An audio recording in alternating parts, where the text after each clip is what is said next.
Yep, I know you're a princess. You were talking to some of your princess friends, huh?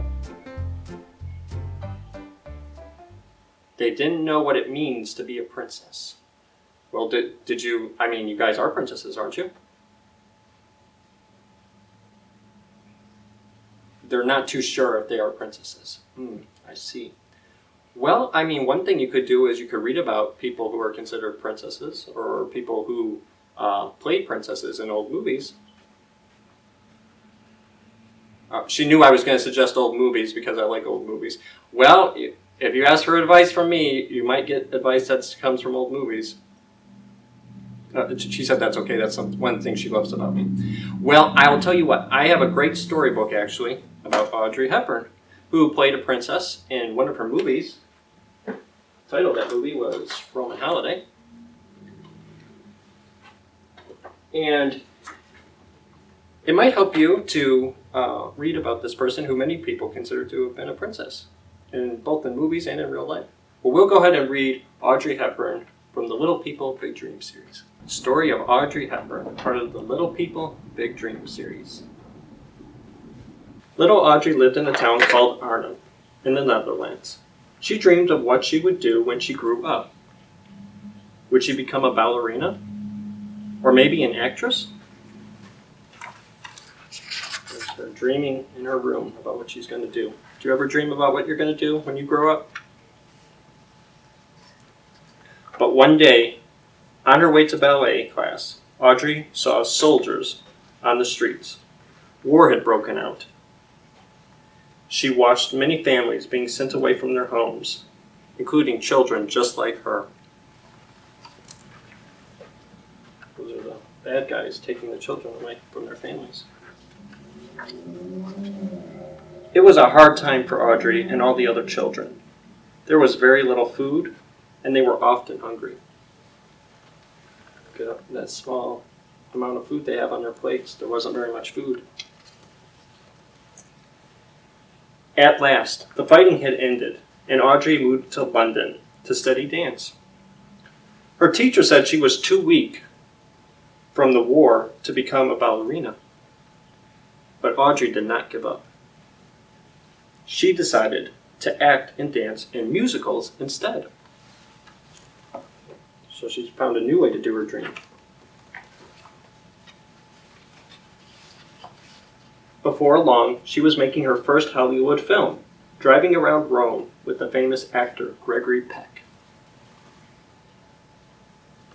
Here at the library, we even have that movie. Your parents, or you maybe, even watched this. If you haven't, it's a good movie. It's a good family-friendly movie, so might be one for you guys to watch. Every role she played was different from the one before. One day she was a nun, and the next a princess. She played in a variety of different types of movies, and a variety of different types of characters. She had a simple rule for life. Dance as though no one is watching, sing as though no one can hear you, and live as though heaven is on earth. I wonder what it means to live like it's heaven on earth. She also liked to spend time alone in her apartment. Every day at breakfast, she read letters from fans. She was loved by millions of people around the world.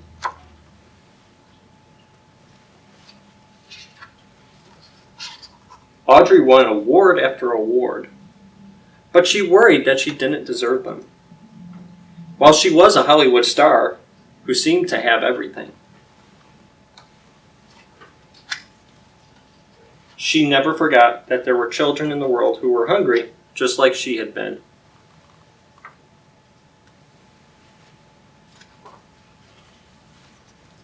One day, a charity offered her a new role.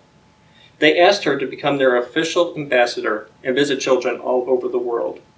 So Audrey traveled to India.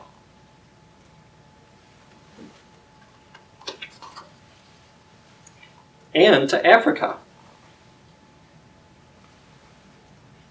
Wherever she went, Audrey tried to make every child happy.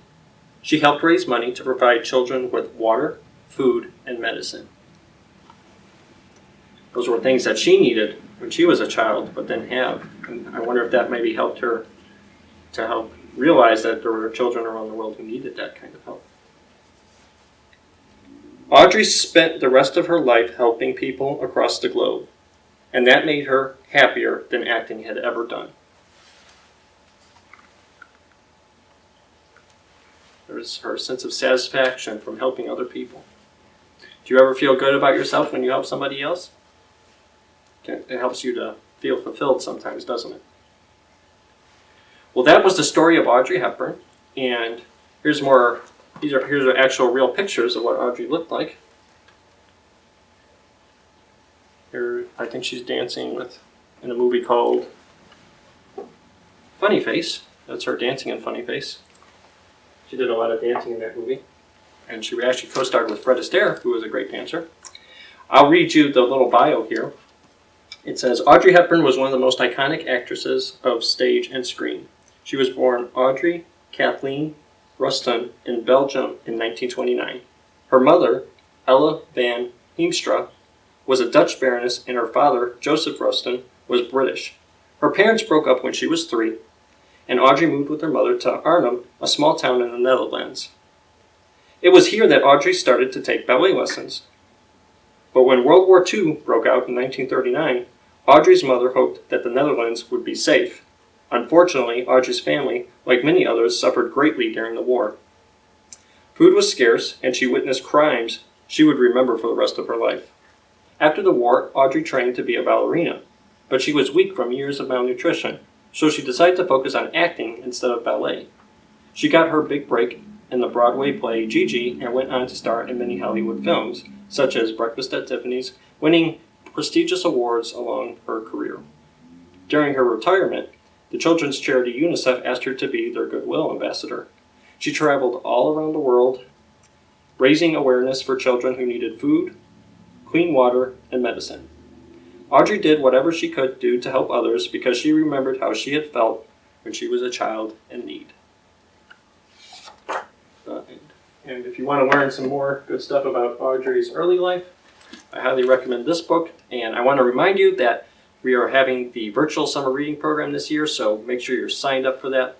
You can do so at our website through Beanstack, and we'll have prizes, and we have books, and we have all kinds of cool activities. So make sure you're signed up for that. We have lots of cool stuff planned for you, and we look forward to seeing you at the next story time. Thank you.